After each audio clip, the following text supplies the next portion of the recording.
And I believe that God is going to do something that's going to be life changing. He's going to do something that's transcendent. See, you serve a God and your expectations have to be higher than what they are because you serve a transcendent God. You serve a God that when there was nothing, there was nothing that existed. And God spoke and God moved. And he said, let there be light, and there was light. Whenever God speaks, something has to happen. Whenever God speaks something in your life, something has to happen. Something has to move. I don't care how stubborn the situation is. I don't care what has happened in the past or what has happened with other people. When God speaks, something has to happen. That's what the story of the woman with the issue of blood teaches us. The woman that had the issue of blood, she spent her resources. She spent her livelihood. She spent her living going to this doctor and to this specialist and to this person trying to get fixed of her ailment. And when she had ran out of what she thought was sustaining her or what was the answer, she had no choice but to turn to Jesus. And when we have tried to figure it out, when we have tried to analyze it out, when we have tried to strategize it out, when we have no other option, we've got to turn back to God. We've got to turn back to our faith. We've got to turn back to the one that had the answer. And the woman with the issue of blood, she was all out of options. And she said within herself, if I could but just touch the him, if I can touch something that's touching him, and if I can have the faith enough to believe that what's in him can be transferred to me, I can have my miracle.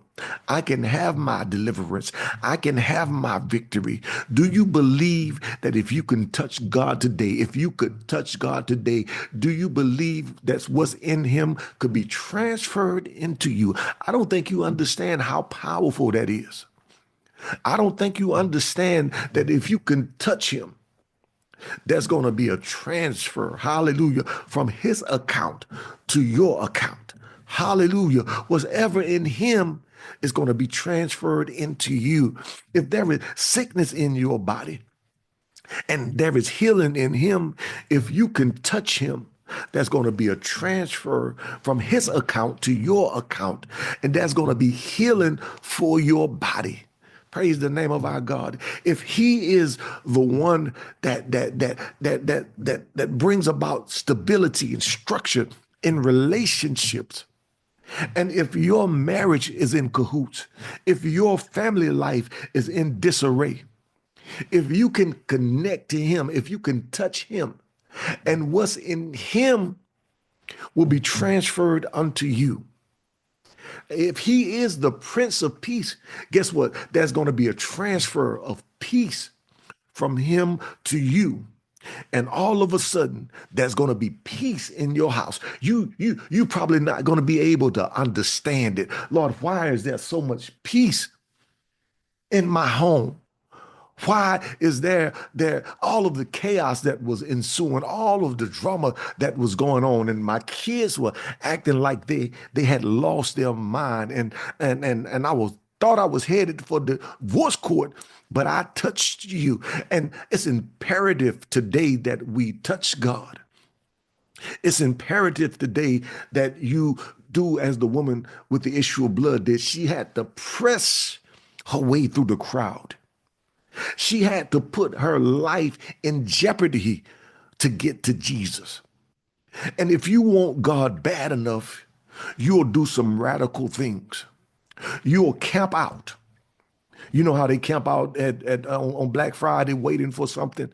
See, if you want something bad enough, if you want an item from God bad enough, you'll camp out. And it doesn't matter how long it takes. In your mind, you came for a purpose. And you've got to stay there until you get what you came for.